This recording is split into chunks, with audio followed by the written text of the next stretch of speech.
Good morning, biology students. Today's bell ringers, I would like you to take a look at what are cladograms, what are derived characteristics, and how we can classify species. Today we're going to talk about one of the ways that species that are unfamiliar to us can be classified. So what if we have a non-familiar organism? How do we identify these? Well, we use what's called a dichotomous key. I'm going to put up some homework that is going to give you an example of fictional species and a dichotomous key to use them. I'm also going to go through number 2 as help so that you understand how to use these dichotomous keys. Dichotomous keys are a series of opposite statements, like yes or no, that describe physical characteristics. They're based on morphological classification, basically what it looks like, the form and structure of an organism. These statements describe either the presence or absence of certain visible characteristics. Hair, for example, could be one of those things.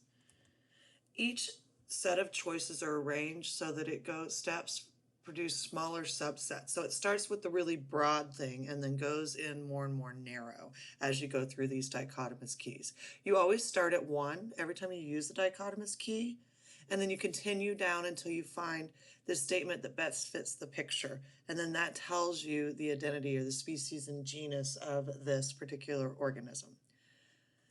Dichotomous keys are also utilized in computer programming. We have a series of yeses and nos as we go through programming, and we do several things. So if you're interested in computer programming is really a dichotomous key. Okay, so we want to go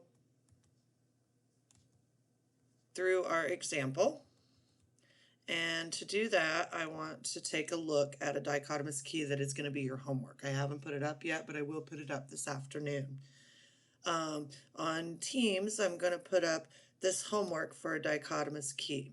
And I have here a dichotomous key that has just 7 different things. And I have what I think look like gizmos from the Gremlins. That one maybe looks more like a gremlin.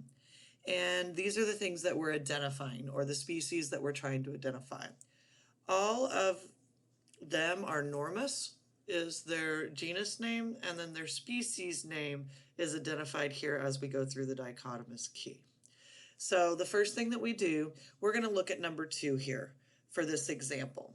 And we're going to start with number 1, and we're going to say, does it have pointed ears? Or does it have rounded ears? Well, let's look at his ears, and I say they're definitely pointed.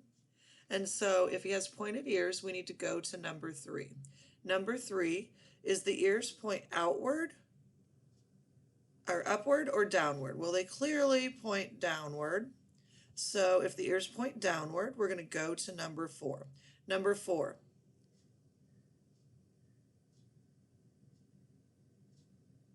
4 says engages in waving behavior. It is waving at us. Has tufts on its ears. We don't need to worry about that. So this guy right here would be Normus dallicis. That would be how we would identify them. Okay, let's take a look at another one and see. Let's look at number 1, for example. Pointed ears, yes. Ears point upward. That's a little difficult to tell. I'm going to say yes, they point upward. Engages in waving behavior. Does not engage in waving behavior. Yep, doesn't. Has hair on the head. Has no hair on the head, may have ear tufts. This is definitely going to be Normus beverlis. Remember, the capital letter goes on the Normus, the genus name. The species name doesn't get a capital letter as you go through these. I want you to go through and try these and see what you come up with. They should each have a different species name, and I'd like you to continue to work with that. Let's see if we can find the one in the example. Let me pull this down.